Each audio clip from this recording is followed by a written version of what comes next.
नमस्कार, आप देख रहे हैं इंडिया का सवाल और मैं हूं आपके साथ अंजनी कुमार सिंह।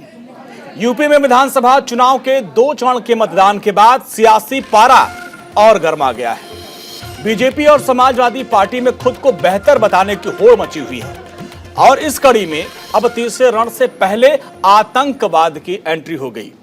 पहले और दूसरे चरण में जिन्ना, गन्ना और हिजाब को लेकर लड़ाई हुई थी और अब आतंकवाद पर बहस हो रही है। बीजेपी जहां समाजवादी पार्टी पर आतंकवादियों के साथ होने का दावा कर रही है, तो अखिलेश यादव अभी भी इस मुद्दे पर खामोश हैं।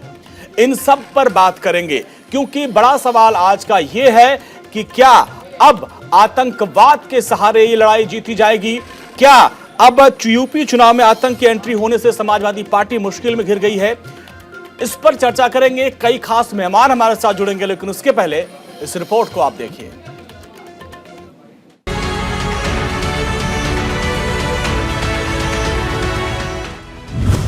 तीसरे रण से पहले आतंक की एंट्री।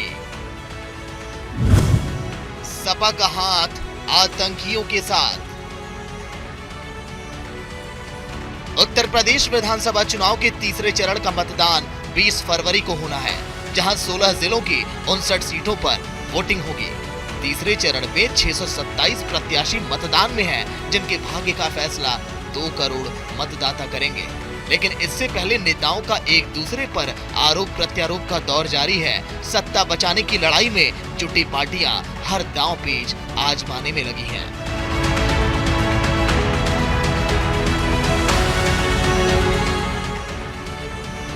उत्तर प्रदेश में विधानसभा चुनाव के 2 चरण के मतदान के बाद सियासी पारा और भी गर्मा गया है। योगी अखिलेश एक दूसरे पर बयानों के तीर चला रहे हैं। पहले और दूसरे चरण में जिन्ना और हिजाब के बाद अब चुनाव के बीच आतंकवाद की एंट्री हो गई। बीजेपी ने आतंकवाद को लेकर समाजवादी पार्टी पर निशाना साधा। अगर फिर से आने वाली नहीं है, मगर अगर फिर से गलती से भी साइकिल की सरकार लाए ना, तो उत्तर प्रदेश से पूरे देश में आतंकवादियों को सप्लाई करने का काम होगा। मित्रों, उत्तर प्रदेश से भारतीय जनता पार्टी आतंकवाद के खिलाफ 0 टॉलरेंस की नीति के आधार पर चलती है। याद करिए, कल अहमदाबाद की एक न्यायालय ने अहमदाबाद के सीरियल ब्लास्ट में 38 आतंकवादियों को सजा दी। उसमें से फांसी की सजा भी दी गई, आजीवन कारावास की सजा भी दी गई। और भाइयों बहनों, उत्तर प्रदेश के भी उसमें से कुछ आतंकी थे और उनमें से एक आतंकवादी का परिवार तो समाजवादी पार्टी के राष्ट्रीय अध्यक्ष के साथ समाजवादी पार्टी को वोट मांगते हुए देखा है आपने। समाजवादी पार्टी का प्रचार कर रहा है। आप अनुमान कर सकते हैं, सपा नई हवा है, वही सपा है। सपा का हाथ साथ, यानी सपा का हाथ आतंकवादियों के साथ, ये एक बार फिर से साबित हो गया है। मुंह में राम, बगल में आतंकी, ये अखिलेश यादव जी की सोच है। 2012 के मैनिफेस्टो में समाजवादी पार्टी देश की पहली ऐसी पार्टी थी, कोई पॉलिटिकल पार्टी की, जिसने मैनिफेस्टो में वायदा किया था कि मुस्लिम युवाओं को टेरर चार्ज को छोड़ दिया जाएगा। वापस लेने की बात कही थी और क्या कहा था कि जिन लोगों ने ये चार्जेस लगाए हैं, ऐसे पुलिस वालों के खिलाफ सपा की सरकार कार्रवाई करेगी। बीजेपी ने जहां समाजवादी पार्टी पर अहमदाबाद सीरियल ब्लास्ट विस्फोट को लेकर हमला बोला, तो अखिलेश यादव सत्ताधारी बीजेपी को ही आड़े हाथों ले रहे हैं। यूपी में जैसे जैसे एक एक चरण के मतदान खत्म होते जा रहे हैं, वैसे वैसे प्रदेश की लड़ाई और भी दिलचस्प होती जा रही है। सियासतदान किसी भी तरह अपने वोटरों को लुभाने में जुटे हैं। हर पार्टी चुनावी बिसात बिछाने में लगी है। हालांकि इस रण में किसकी शह होगी, किसकी मात, ये तो 10 मार्च के नतीजे ही बताएंगे। Bureau report, news India. जी हां, कल तीसरे चरण का मतदान होना है। उसके पहले अहमदाबाद ब्लास्ट मामले में जो फैसला आया कोर्ट का, उसके बाद बीजेपी हमलावर है और वो ये कह रही है जनता को कि अगर सपा की सरकार आ गई तो आतंकवादियों को खुली छूट दी जाएगी। ये उनका इतिहास है और मुख्यमंत्री योगी आदित्यनाथ ने साफ साफ कहा कि नई हवा है, नई वही सपा है, सपा का हाथ आतंकवादियों के साथ है। अनुराग ठाकुर ने कहा कि पहली सरकार है जिसने सत्ता में आते ही सबसे पहले आतंकवादियों के ऊपर जो मुकदमे थे उसको वापस लेने की कोशिश की, वापस लिया है। तो ऐसे में अगर अब फिर से सपा की सरकार आएगी तो यहां पर आतंकवाद बढ़ेगा। बीजेपी आतंकवाद पर जीरो टॉलरेंस की नीति अपनाए हुए है। अब सवाल ये कि क्या पहले दूसरे चरण में जो गन्ना और जिन्ना की लड़ाई थी अब आगे आतंकवाद पर आ गई है, और क्या आतंक पर संदेश जो दिया जा रहा है उससे जनादेश मिलेगा? इसी पर आज हम चर्चा करेंगे। कई खास मेहमान हमारे साथ जुड़े, उनका परिचय आपसे करवा दें। कृष्ण मोहन पांडे हमारे साथ हैं, प्रवक्ता बीजेपी के, आपका बहुत बहुत स्वागत है। हमारे साथ भुवन जोशी जी हैं, समाजवादी पार्टी के प्रवक्ता, आपका भी बहुत बहुत स्वागत है। और एडवोकेट शहबाज जी हमारे साथ हैं, प्रवक्ता कांग्रेस के, सर आपका भी बहुत बहुत स्वागत है। और अरविंद जयतिलक जी हैं, राजनीतिक समीक्षक हैं, सर आपका भी बहुत बहुत स्वागत है। और सबसे पहले कृष्ण मोहन पांडे जी आपके पास आएंगे। भाई, गन्ना और जिन्ना के बाद आतंकवाद की एंट्री हो गई है, क्या आतंकवाद के संदेश के जरिए अब जनादेश बटोरने की कोशिश है क्या आपकी? अरविंद जी, भारतीय जनता पार्टी सदैव से समाज को बेहतरगी देने जाने का प्रयास करती रही है। समाज के अंतिम व्यक्ति का उदय हो और वो अपने अधिकारों के साथ बेहतरगी प्रकार से जीवन जिए, इसके लिए हम सदैव से तत्पर रहे हैं। और भारतीय जनता पार्टी का एकात्म मानववाद और समाज के अंतिम व्यक्ति का उदय हो, वो सुरक्षा के साथ जीवन जीने के जो भी साधन है बेहतरगी से उसे उपलब्ध हो, इसके लिए भारतीय जनता पार्टी कार्य करती रही है। और रही बात गन्ना और जिन्ना की, तो ये तो समाजवादी पार्टी का सोच रही है।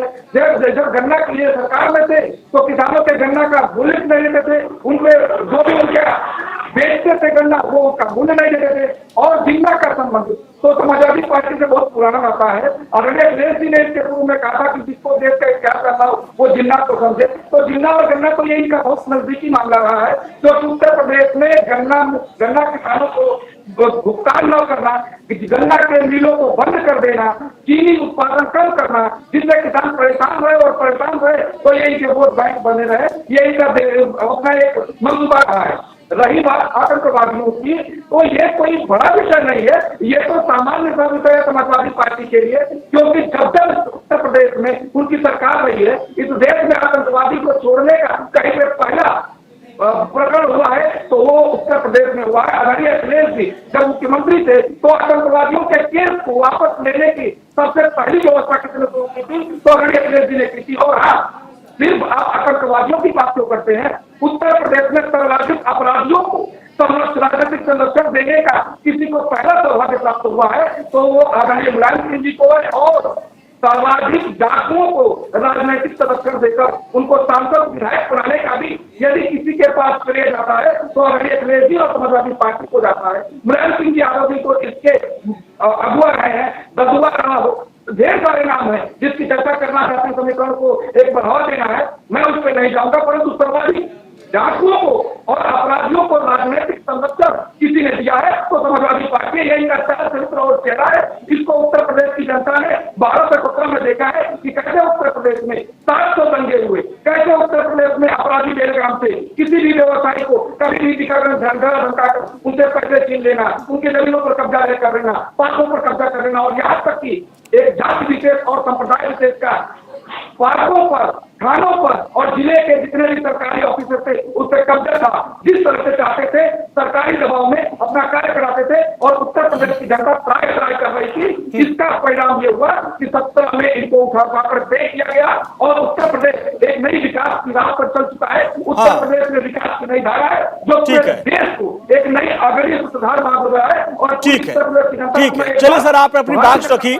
अब भुवन जी के पास चलते हैं। भुवन जी, देखिए, मुख्यमंत्री और बीजेपी हमलावर वो कह रही है कि सपा का हाथ आतंकवादियों के साथ है और आतंकवादी जिसके पिता आपके मुखिया के साथ खड़े होकर समाजवादी पार्टी का प्रचार कर रहे हैं, यानी अब आतंकवादियों के बूते आप लोग चुनाव लड़ने की बात कर रहे हैं, उनका समर्थन ले रहे हैं। ये बड़ा गंभीर आरोप लगा है और फोटो भी जारी किया है बीजेपी ने। पूरे देश ने देखा है कि भारतीय जनता पार्टी के नेताओं ने और उनकी सरकार ने आतंकवादियों को संभालने का काम करा।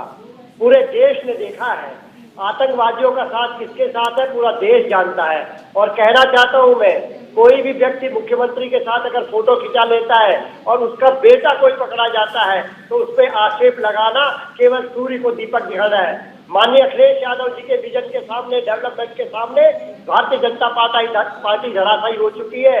किसानों ने, नौजवानों ने, युवाओं ने, विद्यार्थियों ने, मजदूरों ने इनका खदेड़ा करने का जो वो बनाया है, उसके कारण आज ये कोशिश कर रहे हैं कि किसी तरह से चुनाव को बचा लिया जाए। लेकिन मैं कहना चाहता हूँ आपके चैनल के माध्यम से 10 मार्च को जब हम आपको दोबारा डिबेट में बैठेंगे तो देखेंगे पूरे उत्तर प्रदेश ने इस भारतीय जनता पार्टी जुमलेबाजों की सरकार का अंत कर दिया है। नहीं, ठीक है। वो ये कह रहे हैं कि आपकी सरकार जब 2022 में आई थी, सबसे पहला आपने काम किया कि जो आतंकी थे उनके मुकदमे आपने वापस लिए। एक बार फिर आपकी जब सरकार आएगी तो आप यही करेंगे? बहुत गंभीरता से कहना चाहता हूं मैं आपके चैनल के माध्यम से, समाजवादी पार्टी केवल लोकतंत्र को मानती है, संविधान को मानती है और हमारा बिल्कुल साफ विजन है। अगर कोई कानून का, माननीय अखिलेश यादव जी ने कहा हमारे नेता ने कल कि कोई भी अगर कानून का उल्लंघन करने की सोच रहा है और वो सोच रहा है तो ऐसे पार्टी, हमारी समाजवादी पार्टी को आपका वोट नहीं चाहिए। इससे ज्यादा स्पष्ट कहने की हिम्मत ना तो इनके प्रधानमंत्री में है ना इनके मुख्यमंत्री में है, केवल माननीय अखिलेश यादव जी ने ये कहने का काम करा। ठीक है, ठीक है।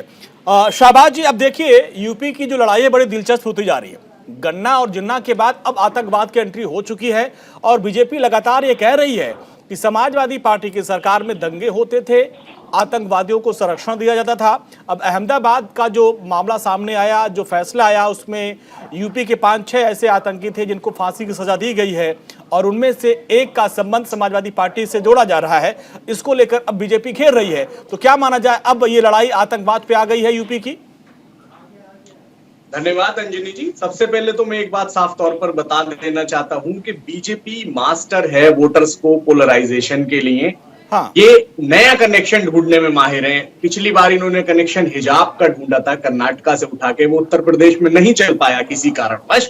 अब इनका नया कनेक्शन है अहमदाबाद ब्लास्ट के, इसको कहीं ना कहीं किसी न किसी धुरी को जोड़ना। लेकिन इनके लिए सबसे ज्यादा शर्म की बात है ये दूसरे के कनेक्शन को उजागर करने में लगे हुए हैं, लेकिन खुद के अगर कनेक्शन देखेंगे अभी भी अजय कुमार मिश्रा जी बर्खास्त नहीं हुए हैं और इस खुले आसमान में उनका बेटा बेल पर आकर सांसें ले रहा है। ये तो कौन से इंसाफ की बात कर रहा है। पहले ही अपने गिरेबान में झांके, जिनके पास जिन्ना, हिजाब, धर्म की राजनीति के अलावा कोई भी मुद्दा नहीं है, ये हताश हैं। तीसरे चरण में इनकी अगर आप स्थिति देखेंगे, जो इनके हमारे देश के गृह मंत्री हैं अमित शाह जी, जो चाणक्य के नाम से जाना जाते हैं, हताश हैं। बोल रहे हैं रोड शो तो कबाड़ा हो गया, चलो यहाँ से। स्मृति ईरानी जी रोड शो के दौरान असहज सी नजर आई कि कुछ नहीं रखा है इस रोड शो में, यहाँ से निकलिए। इनकी तिलौया की, भदौरिया की विधायक कहती हैं कि हमारा नमक खा गए, हमारा राशन खा गए, आप नमक हराम है, आप फिर भी हमें वोट देने को तैयार नहीं है। तो एक बात मैं बता दूं, ये कोई राशन, कोई नमक आपका खुद का नहीं है, देश के रिसोर्सेस है, देश के संसाधन है। तो इनकी क्लियर साफ तौर पर एक हताशा दिख रही है। अच्छा, ये जो आरोप लगा था अखिलेश यादव पर बीजेपी ने, और उन्होंने कहा कि भाई मेरे मैनिफेस्टो में भी था कि 2012 में जब सरकार आएगी तो सबसे पहले जो संदिग्ध ये आतंकी हैं इनके ऊपर से मुकदमे वापस लिए जाएंगे, और सरकार ने बाकायदे इसके लिए मुकदमे वापस लेने के लिए कई जगहों पर न्यायालय में अपील की थी। और मुझे याद है उस वक्त हमने डिबेट भी किया था, 2012-13 का ये मामला है, जब माननीय इलाहाबाद हाई कोर्ट ने फटकार लगाई थी और कहा था कि क्या भैया आप जो है आतंकियों को पद्म भूषण देंगे? अगर कौन आतंकी है कौन नहीं ये तय करना सरकार का काम नहीं बल्कि कोर्ट का काम है, ये मुझे याद है। तो ये उस वक्त अखिलेश यादव सरकार जब सत्ता में आई तो पहले उन्होंने किया था, कुछ मुकदमे वापस लेने की पूरी कवायद की गई थी। शाहबाज जी, आप एडवोकेट भी हैं। जी जी जी जी बिल्कुल सर। सबसे पहले तो मैं आपको एक बात बता दूं, मैं कांग्रेस की ओर से यहाँ पर बैठा हुआ हूँ, समाजवादी से मेरा कोई भी लेना देना नहीं है। हाँ। लेकिन जिस तरीके से CA/NRC, अभी आपने कल ही सुप्रीम कोर्ट का एक फैसला देखा होगा, भारी फटकार लगाई है उत्तर प्रदेश की जो योगी सरकार है कि जो रिकवरी नोटिस है जो इन्होंने कुर्की के नाम पर, जो इन्होंने CA/NRC जैसे काले कानून के नाम पर देश में एक उन्माद छेड़ा था, धार्मिक उन्माद छेड़ा था, इन्हें भी तमाम कोरोना काल से लेकर सुप्रीम कोर्ट कई सारे मैटर्स में आ रहा हूं आपके पास जी। जी जी, कई सारे मैटर्स में इनको फटकार लगा चुका है। तो ये कोई एक चुनावी शगुफा है। कनेक्शन ढूंढने में बीजेपी के जो चाणक्य हैं अमित शाह जी, 10 मार्च को देश हंसेगा उनके ऊपर। चाणक्य का टाइटल ये ज्यादा दिन रहने वाला है। ये देखिए सियासी बात है, ये सियासी बात है। अरविंद जी के पास चलते हैं। अरविंद जी देखिए, चुनाव है और चुनाव में हर पार्टी का अपना एजेंडा होता है। समाजवादी पार्टी MY समीकरण और बाकी जो छोटी जातियां हैं, जो छोटी पार्टियां, उनको जोड़कर एक समीकरण बना रही है। लेकिन अब बीजेपी इसमें आतंकवाद का जो मुद्दा, अहमदाबाद का जो मामला था, उसको लेके आ गई और कह रही कि अगर इनकी सरकार बनेगी तो आतंकवादियों को संरक्षण दिया जाएगा। और बाकायदे इस बात का जिक्र किया गया कि एक आतंकी जिसको सजा मिली, उसके पिताजी अखिलेश यादव का प्रचार कर रहे हैं। तो क्या अब ये मुद्दा बड़ा मुद्दा बनेगा इस बार चुनाव में, अगले चरण में? अंजनी जी, राजनीति में धारणाओं का बड़ा महत्व होता है।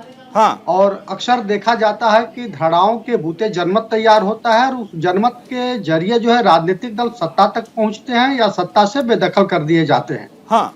देखिए, यह चूंकि आतंकवाद का मसला भारतीय जनता पार्टी, चूंकि कहा जाता है ना कि राजनीतिक मौके की मोहताज होती है, तो चूंकि अहमदाबाद का जो फैसला आया है और ऐसे समय में आया है जब चुनाव का पीरियड है, ऐसे में जो लोग, आप देखे होंगे कि करीब जो है 1 दशक पहले संजरपुर जो आजमगढ़ का गांव था, जब आतंकवाद का मसला उठा था तो वहां पे किस तरह दिग्विजय सिंह सरीखे कांग्रेस के नेता, सपा के कई नेताओं के बीच होड़ लगी हुई थी।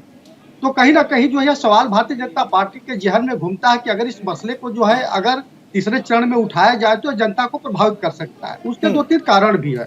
उत्तर प्रदेश में आपने देखा होगा कि कई आतंकी घटनाएं हुई है, जैसा कि चर्चा में आपने बताया भी कि चाहे कचहरी बम ब्लास्ट बनारस का रहा हो, अयोध्या का रहा हो, फैजाबाद का रहा हो, या संकट मोचन या रेलवे कैंट बनारस का मसला रहा हो, उसमें किस तरह समाजवादी पार्टी की जब सरकार थी तो आतंकियों को छोड़ने की पहल की और जब कोर्ट ने उनके ऊपर जो है लाल पीले हुए तब जाकर के उन्होंने अपने पैर पीछे हटे। तो कहीं ना कहीं जो है भारतीय जनता पार्टी को ये नैरेटिव खड़ा करने में मदद मिल रही है कि किस तरह समाजवादी पार्टी जो है आतंकियों का साथ देती है। दूसरी महत्वपूर्ण बात यह कि आपने देखा होगा कि उत्तर प्रदेश में जब 2018 में अलीगढ़ यूनिवर्सिटी में रिसर्च स्कॉलर मन्नान वसीर वानी जब मारा गया था, तभी कई राजनीतिक दल ने सवाल उठाया था। अफजल गुरु जो संसद का हमलावर था, तब कई लोगों ने, राजनीतिक दलों ने उसके बचाव में खड़ा हुआ था। हाँ। 2008 में जब मुंबई बम विस्फोट हुआ था तो किस तरह कांग्रेस के दिग्विजय सिंह जो है, जो लेखक के साथ किताब का विमोचन किया, उस किताब का नाम था मुंबई बम कांड। 2008 में जो RSS की साजिश, बाद में लेखक को माफी मांगनी पड़ी और दिग्विजय सिंह को भी खेत जताना पड़ा। तो कहीं ना कहीं ये जो नैरेटिव जो भारतीय जनता पार्टी इसको जो है सामने ला रही है, वो चस्पा हो रहा है। अच्छा। तो कहीं कहीं देखते हैं कि जी यही वजह है कि जो है भारतीय जनता पार्टी इस मसले को जो है पूरी तरह से उछाल रही है और समाजवादी पार्टी जो है बैक फुट पर आती नजर आ रही है। जी अंजनी जी, ठीक है। तो ये लग रहा है कि ये जो बीजेपी की रणनीति है आगे के चरणों में कारगर होगी। अब कृष्ण मोहन जी आपके पास आएंगे, क्योंकि देखिए आप, जी मैं आ रहा हूं भुवन जी, मैं आ रहा हूं। कृष्ण मोहन जी, आपको क्या लगता है कि अब आपके पास एक हथियार लगा है? क्योंकि अभी तक आप विकास की बात करते थे कि भाई हमने एक्सप्रेसवे बनाया, ये किया, वो किया, क्योंकि आपको ये लगता है कि भाई ये जो अगला चरण का चुनाव है वो यादव बाकी अवध और ब्रज के क्षेत्र, बुंदेलखंड के क्षेत्र में होना है, तो ऐसे में यहाँ पर अगर ये कार्ड खेला जाए, चूंकि अहमदाबाद का फैसला आ गया, ये आपके लिए मुनासिब हो गया, बहुत मुफीद ये फैसला लग रहा है, इस वजह से आतंक के मुद्दे को बड़े कड़ाई से उठा रहे हैं क्या आप? भारतीय जनता पार्टी कभी भी सिर्फ चुनाव जीतने के लिए और सरकार बनाने के लिए कभी चुनाव में नहीं जाती है। भारतीय जनता पार्टी अपने सिद्धांत संगठन है जो उसका सिद्धांत ये है कि समाज का विकास होना चाहिए। समाज का विकास कैसे? राजनीतिक विकास, सामाजिक विकास, आर्थिक विकास के साथ धार्मिक विकास हो, परंतु ये विकास सुरक्षित विकास हो। और सुरक्षित विकास तभी हो सकता है जो हमारा लॉ एंड ऑर्डर बेहतर हो और इस देश को आतंक जैसे बड़े व्यापक डरावने व्यवस्था से रोकना होगा। जब इसको हम रोकेंगे तभी जाके देश सुरक्षित होगा और किसी भी धर्म जाति का विकास हो सकेगा, किसी भी समाज का विकास हो सकेगा। परंतु समाजवादी पार्टी सदैव से ही आतंकवादियों का साथ देख रही है। उसका एक बात ये है कि अभी पश्चिम में एक समाजवादी पार्टी के नेता का, जिनका प्रस्ताव एक NIA जिसको आतंकवादी घोषित कर चुकी थी और उसके गिरफ्तार करने के लिए बार बार प्रदेश वो आके प्रस्ताव बना, बाद में प्रस्ताव से बदलना, उनको बदलना। तो इनका आतंकवाद का जो चेहरा है सारे लोग जानते हैं। जिस हिसाब से ये लोग जब चुनाव में जाते हैं तो विकास की बात करते हैं और चुनाव जो ही समाप्त होते हैं, सत्ता में आते हैं, तो उत्तर प्रदेश और देश में ये अपराध, आतंकवाद, भ्रष्टाचार एक तरफ पे हो जाता है। हमारे कांग्रेस के कहा कि अभी कल सुप्रीम कोर्ट में संपत्ति कुर्क वाले मामले में पुनः समीक्षा की बात कर नहीं कहा, आप उस जजमेंट को ठीक से नहीं पढ़ पाए। जब सुप्रीम कोर्ट ने ये कहा है कि ये जो वापस जो मुकदमे हुए हैं इसको पुनः समीक्षा करके और जो नए कानून आपने बनाए उस कानून के तहत संपत्ति कुर्क किया जाए। संपत्ति तो कुर्क होगा ही, क्योंकि आप जिस देश की संपत्ति का नुकसान करेंगे तो भरपाई भी आप करेंगे। अब वो समय खत्म हो गया जब उत्तर प्रदेश में आप 700 दंगे कराते थे, उत्तर प्रदेश में अपराध की इंडस्ट्री लगाते थे और उत्तर प्रदेश में बात रहती थी। नहीं, ये अब 2G 4G जीजाजी और 4G का समय खत्म हो गया। अब उत्तर प्रदेश में योगी जी और मोदी जी और विकास की नई ठीक है, शहबाज जी जवाब दीजिए। शहबाज जी, जो आपने सवाल किया था उसका जवाब उन्होंने दिया। शहबाज जी जवाब दीजिए। जी शहबाज जी जवाब दीजिए, इसके बाद मैं चलूंगा भुवन जी के पास। प्रवक्ता है, मित्र हैं कृष्ण मोहन पांडे जी, इतनी बार विकास विकास विकास शब्द बोल चुके हैं। विकास शब्द ने तो आत्महत्या कर ली। इस देश में विकास नामक कोई शब्द ही नहीं है। क्यों? आपके विकास पर अगर आप नजर डालेंगे तो आप नीति आयोग के आंकड़ों पर तो बात कीजिए कि कैसे उत्तर प्रदेश जिसको आप उत्तम प्रदेश बनाने वाले थे, आज हाशिए पे खड़ा है। जो मूलभूत सुविधाएं हैं, हेल्थ स्ट्रक्चर को देखिए, नीति आयोग के आंकड़ों के अनुसार सबसे ज्यादा गर्त में लाकर आपने खड़ा कर दिया है। बेरोजगारी पर आप बात कीजिए, एनसीआरबी के अनुसार महिलाओं के खिलाफ बढ़ते अपराध पर बात करिए। आप बात कर रहे थे आप सुप्रीम कोर्ट पर, तो सुप्रीम कोर्ट की फटकार को भी देखिए कि कैसे आपको फटकार लगाई है। उन्होंने जवाब तो दिया, उन्होंने कहा ना कि जो सरकारी संपत्ति को नुकसान पहुंचाएगा उसके खिलाफ कुर्की होगी। उसका आपने जिक्र किया नहीं, आपने उस फैसले को अपने हिसाब से मोटिवेट कर दिया। जी सर, मैं बता रहा हूं, आप सुन लीजिए। सुप्रीम कोर्ट, माननीय जो सुप्रीम कोर्ट ने टिप्पणी की है कि कैसे सीए एनआरसी के दौरान जो प्रदर्शनकारी थे, उत्तर प्रदेश सरकार कोई अनोखी सरकार नहीं थी, पूरे देश व्यापारी धरना था, लेकिन उत्तर प्रदेश के अंदर जो सरकार थी उसका रवैया दोषपूर्ण था। उस 94 साल के जो बूढ़ा व्यक्ति था उसको नोटिस भी सर्व किया गया कुर्की के लिए। बहुत से ऐसे लोगों पर भी नोटिस सर्व किया कुर्की के लिए जो इस दुनिया में थे ही नहीं। तो ये एक तरीफ थे, एक धर्म समुदाय को टारगेट करने के लिए इनके द्वारा रची गई साजिश। भाई उसमें तो ये भी कहा गया था ना कि जो लोग सरकारी संपत्ति को नुकसान पहुंचाएंगे उनके खिलाफ कुर्की होना चाहिए। आपने ये मैटर तो बताया नहीं। बिल्कुल बता रहा हूं, ये आपकी सियासत को सूट नहीं करता। ठीक है भुवन जी, आपके पास आएंगे। ये कह रहे हैं, ये बीजेपी के लोग कह रहे हैं कि अगर आप सत्ता में आएंगे तो एक बार फिर से आतंकवादियों को संरक्षण देंगे, क्योंकि भाई आतंकवादी के पिता आपका प्रचार कर रहा है, चुनाव प्रचार कर रहा है, और आपने 2012 में तमाम आतंकवादी जो कि फैजाबाद धमाका, गोरखपुर धमाका, वाराणसी धमाका, इसके लिए बाकायदे लेटर लिख के आपने पैरवी की थी कोर्ट में। कोर्ट ने फटकार लगाई आप लोगों, फिर वही करेंगे आप। भारतीय जनता पार्टी जो तीसरे चरण में आतंकवाद का मुद्दा लेके आई है, ये पहले भी 2 मुद्दे लेके आए। मैं आपको बताना चाहता हूँ आपके चैनल के माध्यम से। पहले ये भारतीय जनता पार्टी के लिए कोई मुद्दा नहीं है, देश की सुरक्षा का मुद्दा है। सुन लीजिए कृष्ण मोहन जी, सुन लीजिए उनको, जब आप बोल रहे थे मैं बड़े मर्यादा से आपको सुन रहा था। सुनिए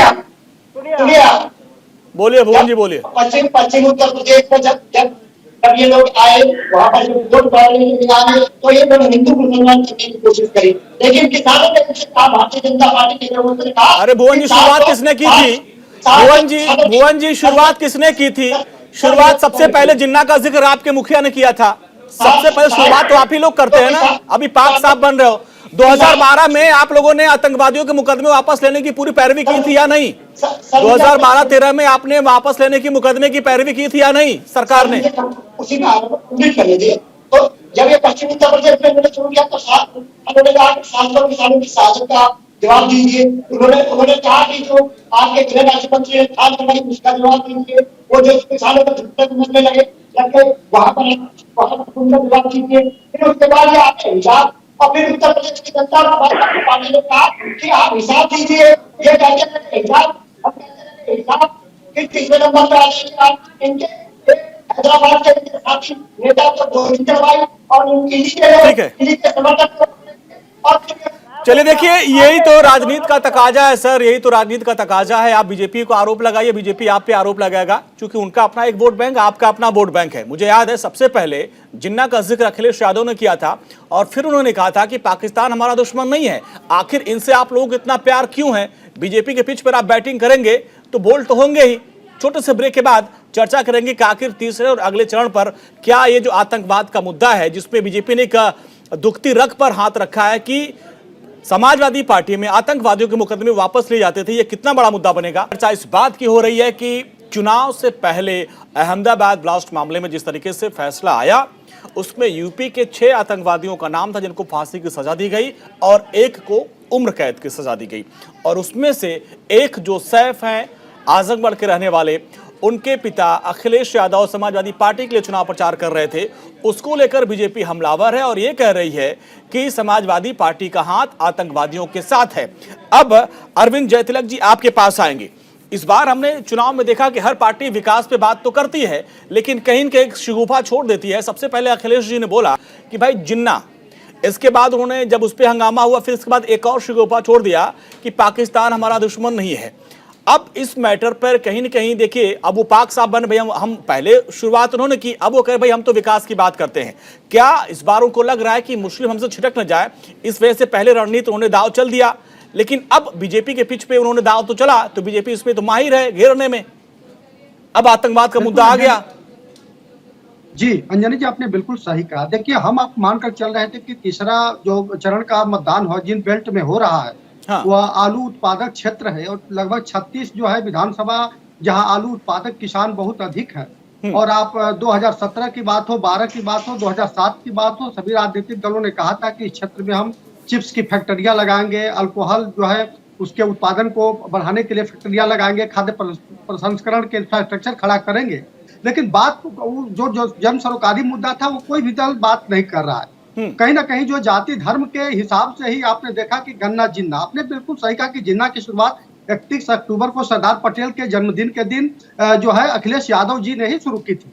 एक इतिहास के विद्यार्थी से भी अगर कहा जाए कि आप जो है सरदार पटेल पर टिप्पणी लिखिए, आलेख लिखिए, तो उसमें जिन्ना का जिक्र नहीं करेगा। हाँ। लेकिन पता नहीं क्यों अखिलेश जी जो है ये जिन्ना का जिक्र किए और बाद में जिस तरह पाकिस्तान को क्लीन चिट देते नजर आए कि आप जो है पाकिस्तान से ज्यादा खतरनाक कोई और देश है, तो हमारे समझ से कहीं ना कहीं जो है देश की जनता जो पाकिस्तान का रवैया है उससे जो है किस तरह से उसको किस रूप में लेती है छिपा हुआ नहीं है। ऐसे में आप पाकिस्तान का तो क्या इसके पीछे मुस्लिम वोट बैंक की गोलबंदी माना जाए कि मुस्लिम वोट बैंक की गोलबंदी के लिए अखिलेश ने दांव खेला था? बिल्कुल बिल्कुल, इसमें सच्चाई है। 2012 में देखिए अखिलेश यादव की जब सरकार बनी तो केवल 65% ही मुसलमानों का वोट मिला था। करीब जो है 32% जो है बहुजन समाज पार्टी और करीब 5-7% जो है कांग्रेस पार्टी को मिला था। उसी तरह से 2019 के लोकसभा चुनाव में भी आप देखेंगे तो जब सपा बसपा मिलकर लड़ी थी तो उस समय जो है करीब 70% के आसपास जो मुस्लिमों का वोट मिला था। तो कुल मिलाकर के कहीं ना कहीं जो है डर है, भय है। और आप पहले चरण के मतदान में भी देखे होंगे कि जब 2017 के आंकड़ों को उठाइए तो उस समय भी तकरीबन जो है 2.5 दर्जन सीटों पर बहुजन समाज पार्टी रनर थी, यानी मुसलमानों का वोट बहुजन समाज पार्टी को भी मिला था। कहीं ना कहीं जो गोलबंदी है, जो पाकिस्तान की बात हो, जिन्ना की बात हो, तो स्वाभाविक रूप से न्यूटन का तीसरा नियम है ना, क्रिया के विपरीत प्रतिकूल प्रतिक्रिया। तो आपने सही कहा कि भारतीय जनता पार्टी के पीछ पर जो है वही बॉल फेंक रहे हैं जैसा भारतीय जनता पार्टी चाहती है। और कहा भी जाता है कि जब आप दूसरे के अखाड़े में जाकर लड़ेंगे तो स्वाभाविक रूप से आपको लेकिन अभी जो हथियार लगा है बीजेपी के हाथ में अहमदाबाद ब्लास्ट मामले में कि 6 आतंकवादियों को फांसी, और उसमें से एक के जो पिता है उनके संबंध को बता रहे हैं कि समाजवादी पार्टी के साथ है। लेकिन उस पर देखिए बहुत ही स्मार्टली अखिलेश यादव, उनके प्रवक्ता कुछ भी बोलने से बच रहे हैं।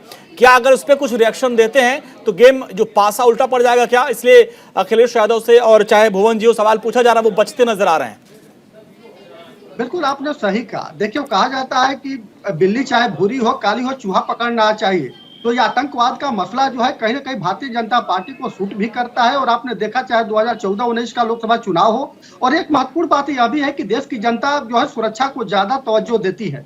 और जिस तरह से पिछले 5 सालों में कोई दंगा नहीं हुआ, मैं योगी सरकार का कोई ये नहीं न प्रवक्ता हूं न कह रहा हूं, लेकिन जिस तरह आम जनमानस में धारणा बनी है कि सुरक्षा को लेकर के कहीं ना कहीं जो है सरकार सतर्क है, तो एक संदेश गया है। और जिस तरह जो है 2012 से 17 के दौरान समाजवादी पार्टी आतंकियों को छोड़ने की बात कही थी, तो ये नैरेटिव अपने आप में जो है मूर्त रूप ले लेता है। जमीन पर जो चीज बोए जाते हैं वो फसल उग करके तैयार होती है, और कहीं ना कहीं जो भारतीय जनता पार्टी उसी फसल को दिखाना चाहती है कि 12 से 17 का कार्यकाल देखिए और 17 से 22 का कार्यकाल देखिए। तो यह जो है अपने आप में बड़ा मुद्दा है, और कहीं ना कहीं जो है यह मुद्दा जो इस क्षेत्र को प्रभावित करेगा। वैसे भी माना जाता है कि यह जो क्षेत्र है जो है यादव लैंड कहा जाता है, तो इस क्षेत्र में भारतीय जनता पार्टी अक्सर जो है परिवारवाद और आतंकवाद का मुद्दा उठा करके इसे हथियार के तौर पर अंजनी जी इस्तेमाल करेंगे। ये आपने मुद्दा उठाया। अच्छा ठीक है कृष्ण मोहन जी, अगर किसी देखिए अगर कोई सार्वजनिक जीवन में कोई बंदा है तो वो कहीं न कहीं राजनीति से जुड़ा ही होगा।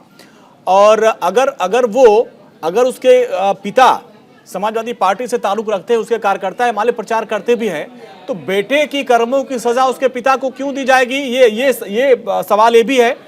कृष्ण मोहन जी, आप हैं हमारे साथ?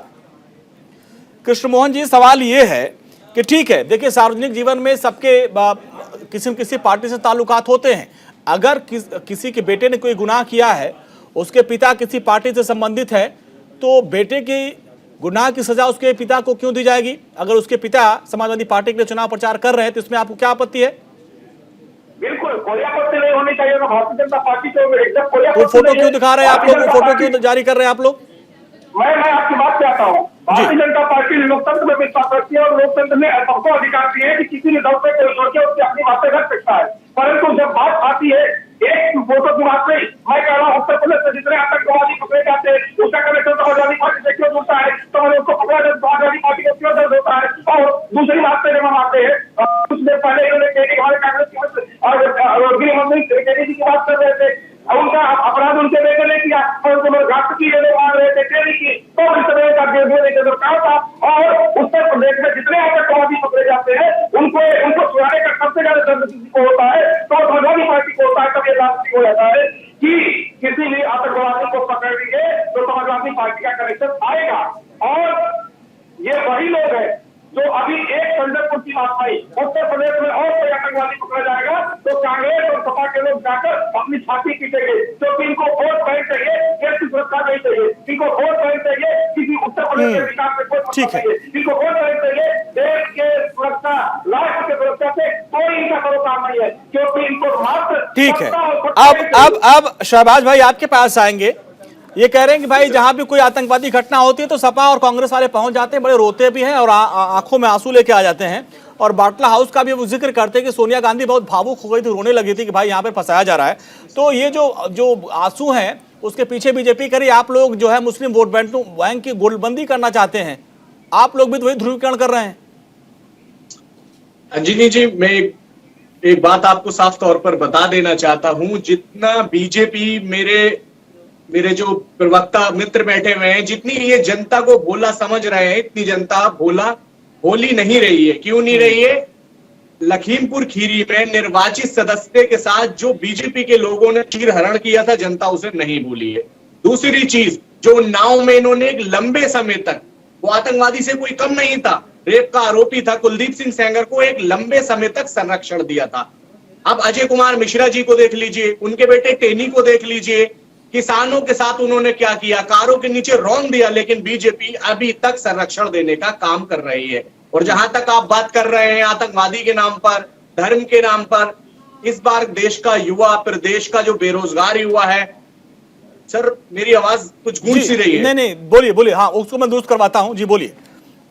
जी सर, जो प्रदेश का इस बार युवा है, किसान है, व्यापारी है, इस बार मुद्दों पर वोट करने जा रहा है। जो पहला और दूसरा चरण है उसमें बीजेपी की एक दुर्गति हुई है, और तीसरे चरण में आते आते इनकी आप साफ तौर पर इनके चेहरों पर हताशा देख सकते हैं। शहबाज भाई, आपसे समझना चाहेंगे, हम आपसे समझना चाहेंगे, कांग्रेस ने इस बार बड़ा अच्छा है कि प्रियंका जी इस बार मुद्दों की बात कर रहे हैं। लेकिन आप देखिए, आ रहा हूं एक बार शहबाज भाई आपसे सवाल है कि अखिलेश यादव जिन्ना की बात करते हैं, बीजेपी आतंकवादी की बात करती है, तो आपको क्या लगता है कि अखिलेश यादव समाजवादी अपने वोट बैंक का ध्रुवीकरण करना चाहती है, बीजेपी अपने का, आप मुद्दे की बात कर रहे हैं, तो ऐसे में आप कहां सर्वाइव कर पाएंगे? बिल्कुल सर, अगर बीते 5 वर्षों में आप देखेंगे कि किसने सड़कों पर संघर्ष किया है, सीए एनआरसी से शुरू कर रहा हूं, तब कांग्रेस खड़ी थी, बाकी सब चाहे समाजवादी पार्टी हो, बीजेपी हो, इनके नेता ट्विटर पर खड़े थे। कोरोना में अगर हमारे नेता, जन नेता राहुल गांधी जी को देखेंगे, तब सड़कों पर थे। हाथरस में जब एक गैंगरेप हो रहा था, उन्नाव में बेटी को जलाकर मारा जा रहा था, हर जगह पर कांग्रेस सड़कों पर थी। चाहे कासगंज में कस्टोडियल डेथ हो, सब जगह कांग्रेस सड़कों पर थी, बाकी सब ट्विटर पर पड़े हुए थे। तो हम पिछले 5 साल से जनता के बीच में रहे हैं। जनता इस बार हमें भारी समर्थन के साथ। इस बीच तो कृष्ण मोहन जी, बाकी उनके पार्टी के नेता कहते हैं कि आपके नेता, जननायक नेता, तो नानी के घर चले गए थे, वहां पे तो कहां वो आए थे यूपी में? ऐसा बिल्कुल भी नहीं है जैसा आप सोच रहे हैं। हाँ। किसी भी अगर मुद्दे पर बात अगर उत्तर प्रदेश में की जा रही है, तो जो कोई मुखरता के साथ आवाज उठा रहा है तो प्रियंका गांधी वाड्रा जी हैं, राहुल गांधी जी है, कांग्रेस पार्टी जी। नहीं, ये देखिए, ये तो निष्पक्ष अगर मैं कहूं तो मैंने प्रियंका राहुल गांधी को कम, लेकिन अजय लल्लू को देखा कि वो बाकायदे सड़कों पर उतरते थे, लाठी खाते थे, जेल में जाते थे। अजय लल्लू नहीं, कांग्रेस का हर मजबूत कार्यकर्ता। ये चीज तो था। अब भुवन जी आपके पास आएंगे। क्या आपको लगता है जो 2012 वाला दाव आपका था कि हम जो भी संदिग्ध आतंकी उनका मुकदमा वापस लेंगे, अब जिस तरीके से अहमदाबाद का फैसला आया, ये दाव आपके ऊपर उल्टा पड़ेगा? क्योंकि बीजेपी ने इसको बड़ा मुद्दा बना लिया और बीजेपी ऐसे पिच पर बैटिंग करने में माहिर है, तो ऐसे में आपका काट क्या रहेगा? क्योंकि आपको भाई मुस्लिम वोट आपको भी चाहिए, इसलिए आप लोग बहुत सतर्क होकर बोल रहे हैं इस पे। देखिए, मैं कहना चाहता हूँ, हमें मुस्लिम ही नहीं, हमें सब धर्म, सब जाति, सभी वर्ग का इस बार समर्थन मिल रहा है, क्योंकि माननीय अखिलेश यादव की सोच है, वो सोच है कि अंतिम खड़े व्यक्ति को भी न्याय दिलाना है, इसके लिए कार्य करना है। ये सोच के साथ माननीय अखिलेश यादव, तो इसलिए हमें सभी का समर्थन है। हमें आप मुस्लिम तक रखिए, हमें सभी धर्म, सभी जाति, सभी वर्ग का समर्थन है। और दूसरी बात मैं कहना चाहता हूँ, भारतीय जनता पार्टी के पहले भी, अभी एक तीसरा चरण कल है, वोटिंग है, इससे पहले भी जो मुद्दे लेके आए, मैंने बताया था, हैदराबाद के जिन नेता का इन्होंने स्वांग रचा था, वो भी क्लियर हो गया है, वो भी फेल हो गया है। जब ये हिजाब का मुद्दा कह रहे हैं, तो हम और उत्तर प्रदेश की जनता, समाजवादी पार्टी और उत्तर प्रदेश की जनता हिसाब मांग रही है 5 साल का। इनका सब मुद्दे फेल हो गए, और देखिएगा इस वाली पिच पे खेलना चाह रहे समाजवादी पार्टी और उत्तर प्रदेश। भाई मुस्लिम वोट छिड़क न जाए, उसके लिए क्या कर रहे हैं आप?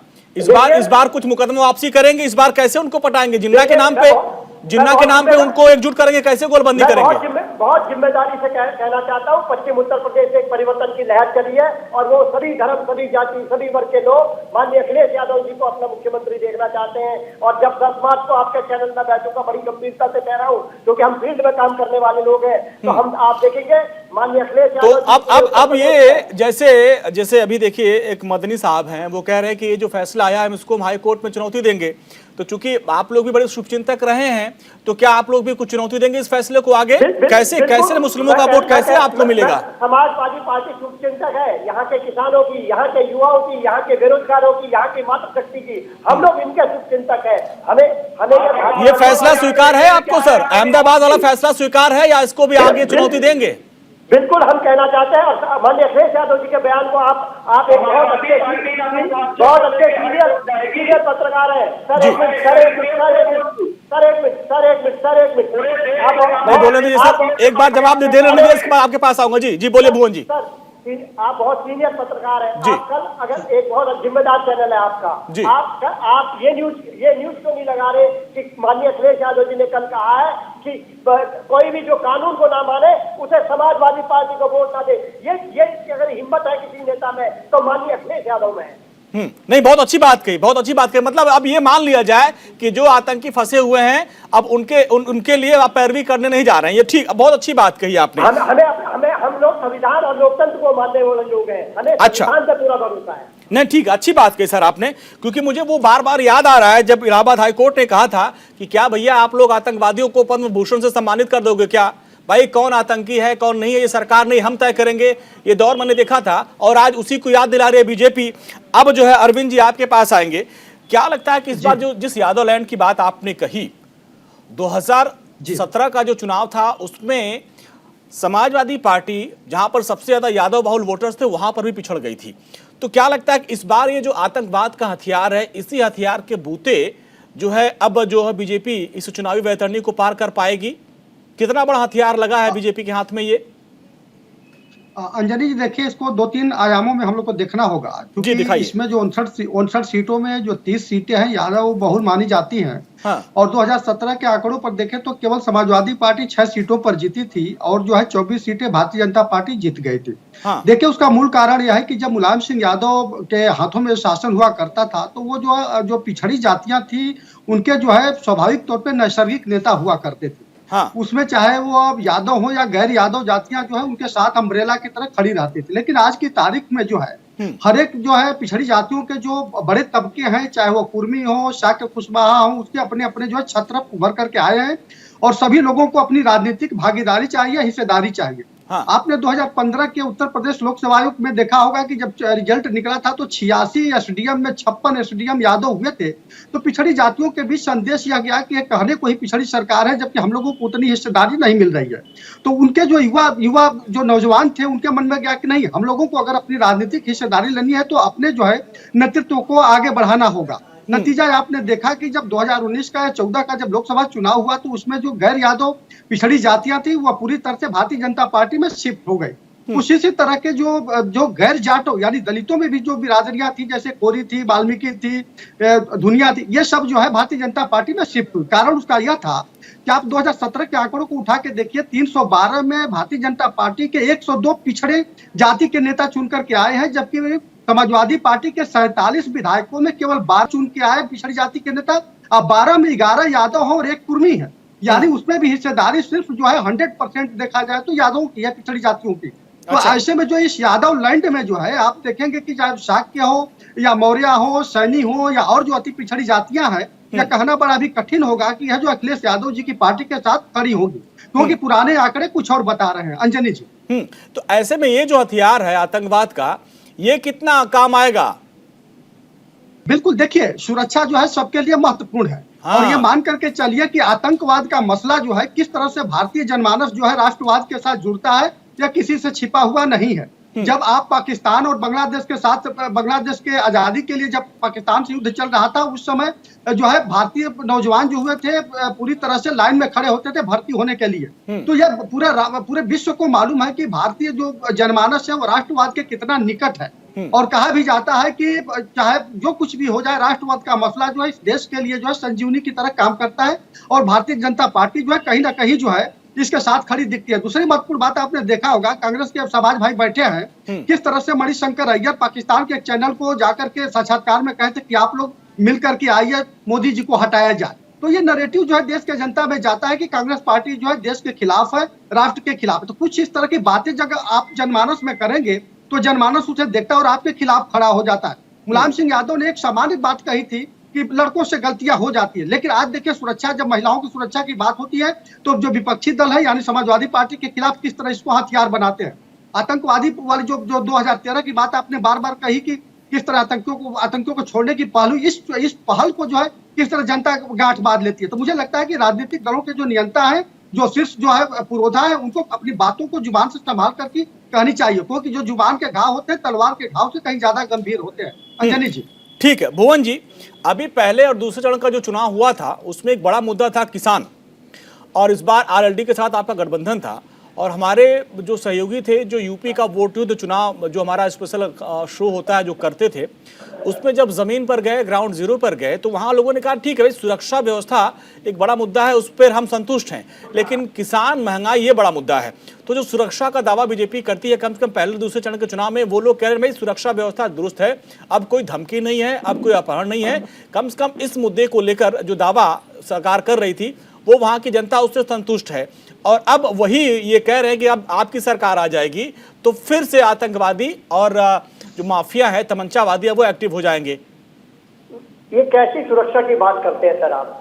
ये गृह राज्य मंत्री का बेटा थार चढ़ा दे रहा है, दलित की बेटी को जिंदा जला दिया जा रहा है उन्नाव क्या कहते हैं हाथरस में, उन्नाव की बेटी पे इनका विधायक वो कर रहा है। ऐसी सुरक्षा उत्तर प्रदेश को नहीं चाहिए जैसी सुरक्षा उत्तर प्रदेश को भारतीय जनता पार्टी देना चाहती है। हमें सुरक्षित चाहिए यहाँ के किसानों का भविष्य, हमें सुरक्षित चाहिए यहाँ का युवाओं का भविष्य, हमें सुरक्षित चाहिए यहाँ का महिलाओं का भविष्य, हमें सुरक्षित चाहिए यहाँ के मजदूरों का। कैसे करेंगे सर, कैसे आप वो भरोसा कैसे दिला पाएंगे? आपकी सरकार में वो भरोसा दिलाया नहीं था 2012-17 में, तो वो भरोसा कैसे आप पे भरोसा जनता करेगी कि समाजवादी पार्टी जिसके ऊपर एक ठप्पा लग गया है कि तमंचावादी है, वो ठप्पा कैसे आप हटाएंगे? देखिए, जो जनसैलाब माननीय अखिलेश यादव जी को देखने को आ रहा है वो बताता सर, चुनाव में देखिए आपको हमको सबको पता है जनसैलाब कैसे आता है, वो हर पार्टी में आ रहा है, लेकिन एक जो ठप्पा लगा सर, आप उसको कैसे हटाएंगे? ये बहुत बड़ा ड्रॉबैक आपके पास साथ है कि एक ठप्पा लग गया सर आपके ऊपर। देखिए, मैं बताना चाहता हूँ, ठप्पा जिस विषय पे आप चर्चा करा रहे हैं वो कंधार कांड को पूरा देश नहीं भूला है। इन आतंकवादियों को छोड़ने का काम अगर किसी ने करा तो भारतीय जनता पार्टी के लोगों ने करा, शासन में इनका दायित्व का शासन था। तो ये बताइए किस तरह इनके आतंकवादियों से संबंध है, किस लिए छोड़ के आए? देश को जवाब दिया, आज तक इन्होंने देश को जवाब नहीं दिया है। कंधार कांड को आप और हम पढ़ते होंगे, आप भी नहीं भूले होंगे, हम भी नहीं भूले हैं। बिल्कुल नहीं भूले हैं, बिल्कुल नहीं भूले हैं, बिल्कुल नहीं भूले हैं। अच्छा ठीक है शहबाज भाई, अब ये देखिए, अब ये माना जाए कि जैसे कि आप मुद्दे पे बात कर रहे हैं, अब बीजेपी आतंकवाद के मुद्दे पर जोर शोर से प्रहार कर रही है। मुख्यमंत्री ये कह रहे हैं कि भाई ये समाजवादी पार्टी का हाथ आतंकवादियों के साथ है। अब लग रहा है कि ये जो तीसरे चरण का रण है, चौथे और आगे का जो रण होगा, उसमें लड़ाई टफ होगी और उसमें एक बड़ा हथियार मिलेगा। और 2017 में हमने वो देखा था रिजल्ट, जब एक तरफा वोट पड़ा था, और कुछ इसी तरह की फिराक में बीजेपी इस बार है। तो लग रहा है कि ये वाला जो फैसला, एक कुछ हथियार आप देख रहे हैं क्या कि 2017 वाला कुछ माहौल बीजेपी बना पाएगी क्या? क्योंकि बिना उसके जो है वो नैया पार तो नहीं दिखती है। सर, देश का युवा आगे बढ़ चुका है। देश का हर वर्ग, चाहे वो व्यापारी हो, महिला हो, युवा हो, जो उसके लिए सोचेगा, जो उसके लिए काम करेगा, वो उसी के लिए वोट करेगा। जो उत्तर प्रदेश की जनता को और देश की जनता को 2014 से ये लोग बेवकूफ बनाते चले आ रहे हैं, ऐसा कार्ड अब से नहीं चलने वाला है। अच्छा। और इनके रोड शो में, इनकी रैलीज में, इनकी भीड़ को देख के अंदाजा लगा सकते हैं कि योगी जी, अमित शाह जी, मोदी जी किस तरीके से टेंशन में पड़े हुए हैं उत्तर प्रदेश के चुनाव को लेकर। इसीलिए ये ध्रुवीकरण कर रहे हैं, धार्मिक उन्माद की बातें कर रहे हैं। कर्नाटक दक्षिण राज्य का एक भारत है, उसकी स्थिति को ये खींचकर उत्तर प्रदेश में ला रहे हैं। अब अहमदाबाद का चैप्टर उत्तर प्रदेश में लेकर आ रहे हैं। अरे तो उत्तर प्रदेश के 6 लोग उसमें दोषी पाए गए हैं, उनको सजा हुई है, तो वो मैटर उठाएंगे। और उन्हीं में से एक के पिता समाजवादी पार्टी का प्रचार कर रहे हैं, तो मुद्दा नहीं है उनके लिए वो। और आप कैसे उस मुद्दे को छोड़ रहे हैं? आप उस मुद्दे को उठा ही नहीं रहे हैं। आपको लग रहा है कि आपका वोट बैंक छिटक जाएगा, जिसपे समाजवादी पार्टी की नजर देश में और भी जरूरी है। हाँ, प्रदेश की स्थिति हर मुद्दा जरूरी होता है, हर मुद्दा जरूरी होता है, हर मुद्दा जरूरी होता है। अगर एक आतंकवादी का पिता समाजवादी पार्टी का प्रचार कर रहा है, क्योंकि आपका भी वही वोट बैंक, इसलिए आप उस पर निंदा करने लायक है, ये बिल्कुल निंदा करने लायक है। हाँ, कांग्रेस प्रवक्ता होने के नाते ये मैं कह देना चाहता हूँ, ये निंदा करने के लायक है। लेकिन जिस तरीके से ये नेगलेक्ट कर रहे हैं जो देश में और भी मुद्दे हैं, प्रदेश के हालात देखिए, किस हालातों से हमारा प्रदेश गुजर रहा है, क्या बना दिया है इन बीजेपी के वो लोगों ने, उस पर भी हमारी चर्चा होनी चाहिए। बिल्कुल बिल्कुल। और देखिए, इस पे तो चर्चा, स्वस्थ चर्चा होनी चाहिए। अभी कुछ दिन पहले मुख्यमंत्री योगी आदित्यनाथ ने 5 साल के कामकाज का हिसाब दिया था उन्होंने जनता के सामने। अब जनता तय करेगी हिसाब सर। हाँ, अरे वो आपने देखा होगा, अब वो प्रवक्ता बताएंगे, बेरोजगारी देखिए, महंगाई देखिए, भ्रष्टाचार देखिए, कौन से आंकड़ों की बात कर रहे हैं? नहीं, सही कर रहे थे। देखिए, आप काउंटर करिए और आप जवाब लीजिए। आपका विपक्ष का ये कर्तव्य है, आपका ये कर्तव्य है सर, कि जो इन्होंने आंकड़े दिए आप उस पर आप सवाल करिए। बहुत अच्छी बात आप कर रहे हैं जी। अब अपराध भी एक मुद्दा है, हाँ, बेरोजगारी भी देश में सबसे बड़ा मुद्दा है, लेकिन ये लोग नहीं करेंगे। हाँ, इस पर चर्चा नहीं करेंगे। यही तो सर, यही तो सर हमारे यूपी बिहार की, यही तो सर हमारे यूपी बिहार की बहुत बड़ी विडंबना है सर, कि कोई मुद्दे पे बात नहीं करता है। अंत में घूम फिरकर हम लोग जाति धर्म समाज पे आ ही जाते हैं, कोई मुद्दे पे बात नहीं करता है। अच्छा ये बताइए, अभी हम चलेंगे कृष्ण मोहन जी के पास। ये जो लड़ाई चल रही है, इसमें कांग्रेस, आप अपने आप को कहां पाते हैं भाई? आप सिर्फ मुद्दों से कैसे जीत पाएंगे चुनाव? अखिलेश यादव 2017 में चुनाव लड़ रहे थे, उन्होंने विकास की बात कही थी, जनता ने तो नकार दिया। तो आप जो मुद्दों की बात कर रहे हैं, कैसे, आपको क्या लगता है कि आप फाइट में कहां हैं आप? सर बिल्कुल जनता जनार्दन होती है, लेकिन जिस तरीके से 5 साल कांग्रेस ने सड़कों पर संघर्ष किया है, और जो हमारा घोषणा पत्र है, आप भर्ती विधान देखिए, हम युवाओं के उज्जवल भविष्य के लिए 20 लाख रोजगार की बात करते हैं। उन्नति विधान देखिए कि कैसे हम उत्तर प्रदेश को एक उत्तम प्रदेश बनाएंगे। आप शक्ति विधान देखिए, हम महिलाओं के लिए, हम सब देख लिए हैं ना। मैं हर 5 साल बाद यही मैं देख, सबका उन्नति विधान, शक्ति विधान, संकल्प पत्र, यही सब देखता हूँ। लेकिन जब 5 साल बाद जब हम लोग बैठते हैं डिबेट करने, 5 साल बाद जब डिबेट करने बैठते हैं, तो सब टाइम फिक्स होता है, कुछ जो है चीजें पूरी हो पाती हैं, और फिर अपने हिसाब से पार्टियां कहती भाई हमने ये काम कर लिया। ठीक है कृष्ण मोहन जी, तो ये माना जाए कि अब आप जो है अखिलेश यादव को घेरेंगे इसी मुद्दे पर कि भाई आप आतंकवादियों के पैरोकार हैं, और जो है आतंकवाद का बड़ा मुद्दा है। अब इसी मुद्दे पे आप लोग है आगे के चरण चुनाव लड़ेंगे, घेरेंगे इसी मुद्दे पर?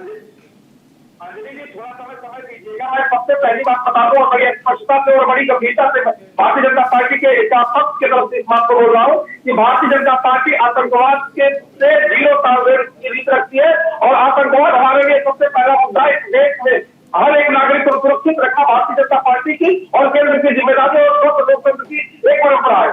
दूसरी बात, हमारे कांग्रेस के मित्रों ने कहा और सपा के भी मित्रों ने कहा कि किसानों के लिए कुछ नहीं किया। किसानों के लिए 46 बड़ी परियोजनाएं पहली बार भारतीय जनता पार्टी ने शुरू की।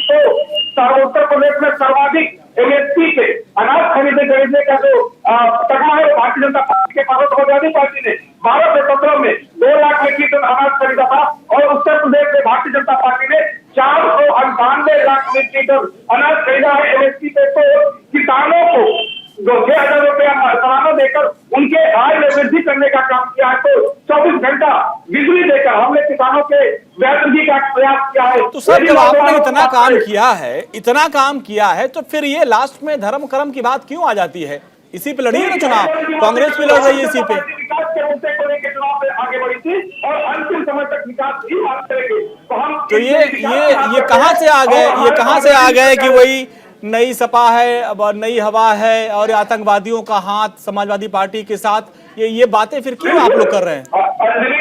अंजलि जी, चुनाव पास में है, इस देश की सुरक्षा सर्वप्रथम है। इस देश में आतंकवादियों का संरक्षण कोई देता है, इस देश में कोई उत्तर प्रदेश में कोई अपराधियों को संरक्षण देता है तो पहले उसमें लगाम लगाएंगे, फिर चुनाव लड़ेंगे। क्योंकि इस उत्तर प्रदेश की एक एक जनता की सुरक्षा की जिम्मेदारी कुछ योगी आदित्यनाथ जी की और किसी भी वेलफेयर स्टेट के सत्ताधारी। ठीक है, भुवन जी जवाब दीजिए, हम क्लोजिंग करना, जवाब दीजिए आप जी। देखिए, मैं आपसे बहुत जिम्मेदारी से कहना चाहता हूँ, भारतीय जनता पार्टी किस पे चुनाव लड़े वो तो ये भारतीय जनता पार्टी का विषय है। समाजवादी पार्टी जो चुनाव लड़ रही है, हमने 2017 से 22 तक किसानों की, मजदूरों की, युवाओं की, महिलाओं की, सभी वर्गों की, सभी धर्म के, सभी जाति के लोगों के मुद्दे को उठाया है, भूमिका को अदा करा है।